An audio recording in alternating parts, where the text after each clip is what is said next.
የኦሮሞ ነጻነት ሰራዊት የኦነግ ሸኔ ከፍተኛ መሪ የሆኑት ጃልመሮ ለሰላም ድርድር ከሀገር እንደወጡ መረጃዎች እየወጡ ነው። በመላው የኢትዮጵያ ሕዝብ ልብ ውስጥ ትልቅ ተስፋና ጥያቄ የፈጠረው ወቅታዊ ጉዳይ ይዘንላችሁ ቀርበናል። ለዓመታት በኦሮሚያ ክልል በተለያዩ አካባቢዎች የቆየው ግጭት የብዙ ንጹሐንን ሕይወት ቀጥፏል፣ በሚሊዮኖች የሚቆጠሩትንም አፈናቅሏል፣ ሀገራዊ ኢኮኖሚውንም በእጅጉ ጎድቷል። ዛሬ ግን በማህበራዊ ሚዲያዎች አንድ ትልቅ መረጃ እየተንሸራሸረ ይገኛል። የኦሮሞ ነጻነት ሰራዊት የኦነግ ሸኔ ከፍተኛ መሪ የሆኑት ጃልመሮ ለሰላም ድርድር ከሀገር ወጥቷል የሚል ዜና የሳምንቱ መነጋገሪያ ሆኗል። ጃልመሮ በእውነተኛ ስሙ ኩምሳ ደሪባ ሲባል ጃል የሚለው ቃል በኦሮምኛ ቋንቋ ጓደኛ ወይም አባል ማለት ሲሆን መሮ ደግሞ የታጣቂ ስም ነው።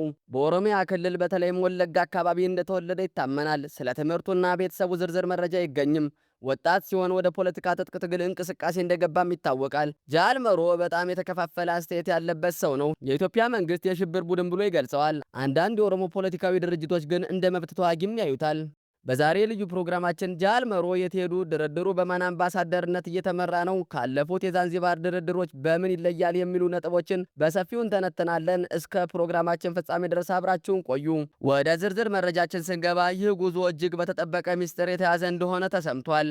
እንደ ምንጮች መረጃ ከሆነ መሪው ከአገር የወጡት በልዩ ጥበቃና በታላላቅ ዓለም አቀፍ ተደራዳሪዎች አማካኝነት ነው ተብሏል። ያለፉት ሁለት የዛንዚባር ድርድሮች ያለምንም ውጤት መበተናቸው ይታወሳል። ያኔ የነበረው አለመተማመን አሁን ተቀርፏል የሚለው ትልቅ ጥያቄ ነው። አሁን የወጣው መረጃ እንደሚያመላክተው መሪው ራሳቸውን በድርድር ጠረጴዛ ላይ መገኘታቸው ጉዳዩን ከመስመር መሪዎች ባለፈ ወደ ከፍተኛ የፖለቲካ ውሳኔ ማሸጋገሩን ያሳያል። መንግስት እስካሁን በይፋ አዎ ወጥተዋል ወይም አልወጡም የሚል መግለጫ ባይሰጥም የዝምታው ትርጉም ለድርድሩ ስኬታማ ተብሎ የተደረገ ዲፕሎማሲያዊ ጥበብ ሊሆን እንደሚችል የፖለቲካ ተንታኞች ተናግረዋል። ይህ ድርድር የት ነው የሚካሄደው?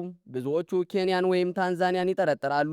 ሆኖም የሽምግልና ሚና ላይ የአሜሪካው የውጭ ጉዳይ መስሪያ ቤት እንዲሁም የአፍሪካ ህብረትና የምስራቅ አፍሪካ የልማት በየነ መንግስት ኢጋድ እጃቸው እንዳለበት ይገመታል። ካለፈው ድርድር የተማርናቸው ትምህርቶች አሉ። ያኔ በዋናነት የሽግግር መንግስትና የታጠቁ ኃይሎች ውህደት ላይ ስምምነት አልተደረሰም ነበር። አሁን ግን የሀገሪቱ ወቅታዊ ሁኔታ አክሎም የኑሮ ውድነቱና የጸጥታው ችግር ሁለቱንም ወገኖች ወደ መሃል መንገድ እንዲመጡ ሳያስገድዳቸው አልቀረም ተብሎ ይታመናል። ይህ ዜና በኦሮሚያ ክልል ብቻ ሳይሆን በመላው ኢትዮጵያ ትልቅ ትኩረትም አግኝቷል። አንደኛ፣ ግጭቱ በኢኮኖሚው ላይ ያሳደረው ጫና ከፍተኛ ነው። ምርት ከገጠር ወደ ከተማ እንዳይገባ እንዲሁም የመሰረተ ልማት ግንባታዎች እንዲቆሙ አድርጓል። ሁለተኛ፣ የንጹሃን ደም መፍሰስ ሰልችቶታል። የትኛውም ፖለቲካዊ ትርፍ ከሰው ህይወት እንደማይበልጥ ህዝቡ በተግባር በማየት ተገንዝቧል። ሆኖም ግን ስጋቶች አሉ። ይህ ድርድር እንደቀደሙት ይበተን ይሆን የሚለው ጥያቄ የብዙዎቹ ነው። ጃልመሮ ከሀገር መውጣታቸው ግን ለተከታዮቻቸው ሆነ ለመንግስት ትልቅ የቁርጠኝነት ምልክት ተደርጎ ተወስዷል። ክቡራትና ክቡራን፣ ይህ ጉዳይ የሀገር ህልውና ጉዳይ በመሆኑ ከመንግስት ሆነ ከሚመለከታቸው አካል ይፋዊ መግለጫ እስኪሰጥ ድረስ በጉጉት እንጠብቃለን።